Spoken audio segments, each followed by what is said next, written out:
next comic, one of my closest friends. She's all the way from New York. She's on tour with me. Please give her all the love in the world. Abby Wishuda.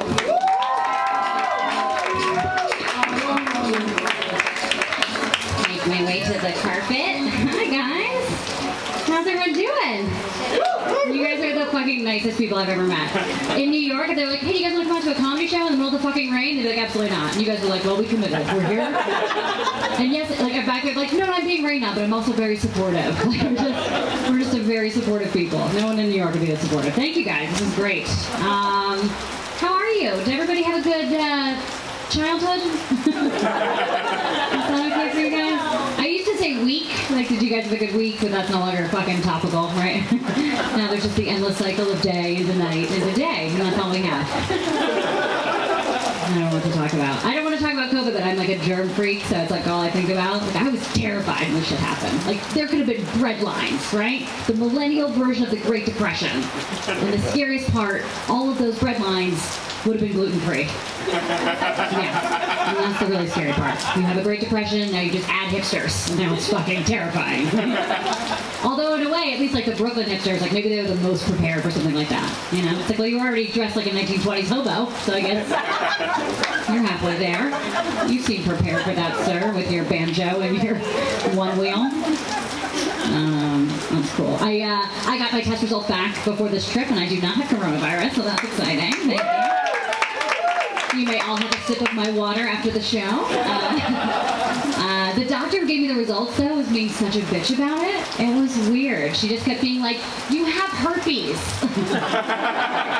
Stop coming to this clinic. We have talked about that. No, I got my vaccine, which was cool, and I felt about my vaccine, like getting it, I felt the same way I felt when I lost my virginity. You know, like, can everyone tell? Can everyone tell? Do I look different? I also lost my virginity that same day, so I think that was part of it. For me, like, they're connected. Thank you, guys. People feel nervous a lot of the time when I get on stage. I realize that. I don't look like someone who is going to tell you a joke. I look more likely to maybe leave you in a sorority pledge. That seems possible. Girls in the back are like, Tri Delta? 2004? Yeah. It's my face. I have sorority resting face. That's the thing. Like, no matter what I do, I just look like a girl who graduated in 2004 who still comes to all the meetings. Because I'm just like really excited to see what Tri Delta is going to do for charity this year. I really hope we send exfoliating masks to Cuba again. It's so dry there, you guys. No, I would never join a sorority ever, and it's not just because they wouldn't let me. Also that, a little bit, if we're honest.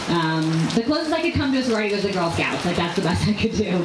Which, if I think about it, the Girl Scouts is totally a sorority for little kids. It's like all the same shit. Yeah? You have to pay all this money to have friends, sell all these baked goods to fundraise, give all those hand jobs. So, I don't know how other people were earning their badges, but I wasn't going to learn to sew, okay?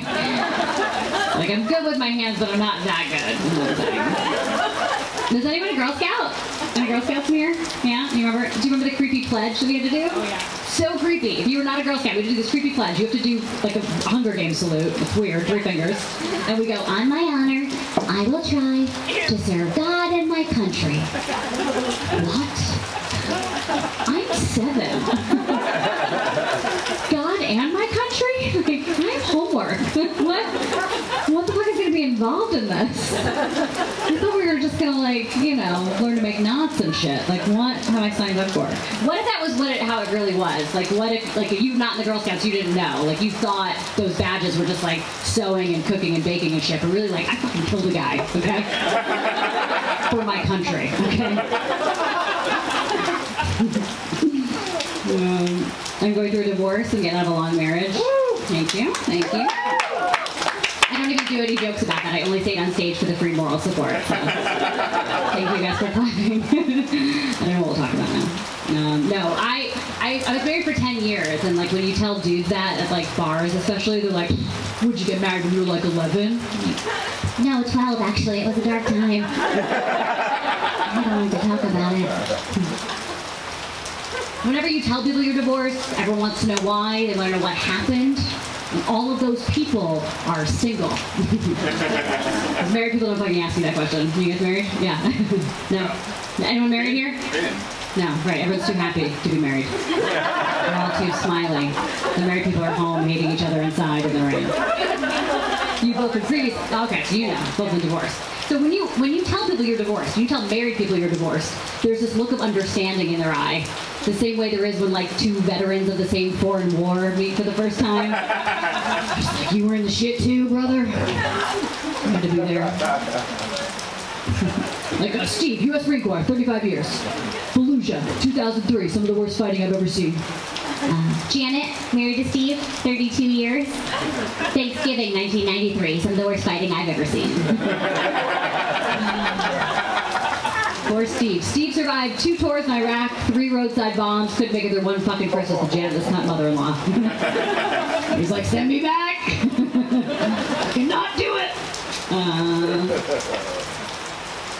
Janet was my mom, obviously, in this scenario. My ex would tell you that we ended it because I have an ego problem, which is gross. So I was like, that's not what my fans are telling me. You're saying 11 Twitter followers are just all wrong. We disagreed about big stuff. It was not going to work out. He wanted 5 or like 6 children. And I was like, that's so many, so many. And I wanted maybe 1 orgasm. Ever. How do you come to an agreement on it? We couldn't. We couldn't go on like that. For me, I found it so much harder to fake having a family. Like, what face do you make for that? I don't know. Like, 5 children. What does it look like? I don't know. The other face, I had it down. You know, like this one. Not just have women in the room for orgasm jokes to land. It always goes that way. Like the women like mostly giggle, and then all the guys in the room are just like, this broad's not gonna do any jokes up there tonight, or what? Just nothing? I'm never coming back to this backyard. No fucking way. Not even in the sun. Or like at comedy shows, sometimes there'll be like a couple sitting in the front row, and you talk about orgasms, and the guy inevitably leads over like, yo. I'm giving you orgasms though, right? For sure. No, you definitely are, sir. Your girlfriend's the only one not lying about it. I'm kidding, obviously. We're all lying about it. I said that on stage once at a show, they were all lying about it, and a dude in the back just went, no! It was so weird, like he just heard the world's saddest PSA. It was like news to him. He was like, I'm gonna have to Google that. I did not hear that before. Why are we lying about it? I talked to dude friends of mine about, why do we lie? We're doing it ourselves such a disservice. Why do we lie about it? And I compared it to dogs, because I'm like a crazy dog person. I don't know if anyone's a crazy dog person here. But there's always, you're the creepy crazy one. Yeah, I'm the same as you. We're creepy crazy. Yeah, there's always that one friend who's like too into dogs, right? That's a little like I'm outside the dog park in New York, like some kind of pedophile, waiting for one to come over so I can pet him through the fence. Oh, I'm like, look at that ass shake. Yes, come here. Like, buddy, I have biscuits in my van. You're not allowed in New York. You're not allowed to be at a dog park without your own dog. I've been asked to leave a number of them. Like, man, you're making everyone uncomfortable. I would just sit there and eat my lunch. That's creepy. Alright, I get it. But I have a rescue dog at home, Cody. He's this big pit bull. He's so sweet. He's new to being in a house where we're trying to teach him tricks, and it's like heart's in the right place, but he's not smart, you know? And so I'll say, Cody, lie down. And he just wiggles. And you say, Cody, lie down. And he just wiggles. And then eventually they're trying so hard that you just like give them the treat anyway and say, good boy, you did it. And I feel like it's like that with the orgasms. Right? It's kind of the same with dudes sometimes, right? You're like, Michael, lie down.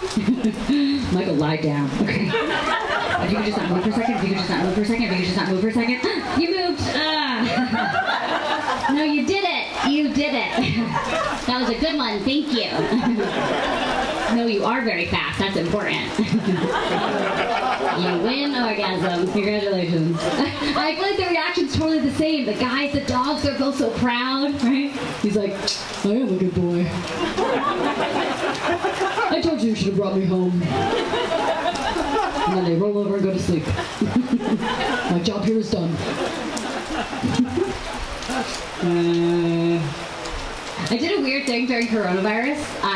Both my parents are gone, and I hired a medium to like communicate with them.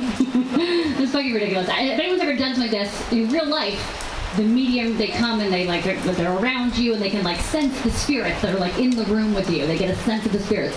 During quarantine, they could do that over the internet. They could do it through Zoom. They could sense the ghosts that were around you. I don't know if it was I don't know how they did it. I don't know if it was the 5G or like the 5th G stands for ghost. I don't know, but they could totally get it done, and I did. And it's like, I don't know if I even believe that this is real. Like, are ghosts real? Can people talk to them? But like, say it's real. Say they are real. Here's the question. Why are these ghosts being so fucking vague? It's very weird. Have you ever heard, like, they never just say what they mean. Like, if my dad's over there on the other side trying to talk to me, why does he not just go like, what's up, it's Dad?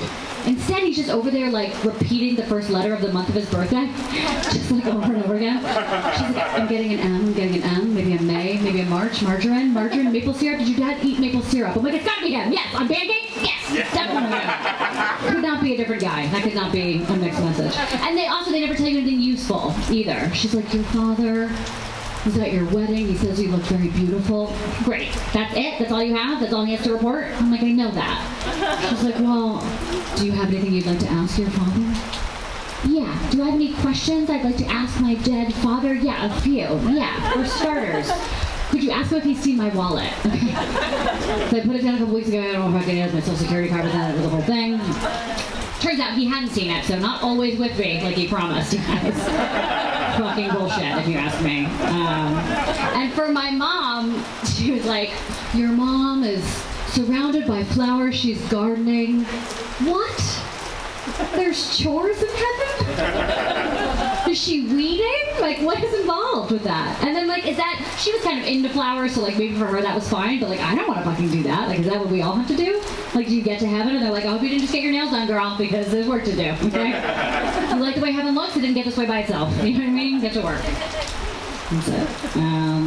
Thank you, Mom and Dad, for the jokes. Have you ever noticed that if you talk to dead people in public, you have to look up? It's a very important 45 degrees. You just have to, it's the difference between like, oh, that's very sweet, and oh God, does she think they're here? Very sweet schizophrenia, right? It just makes a big difference.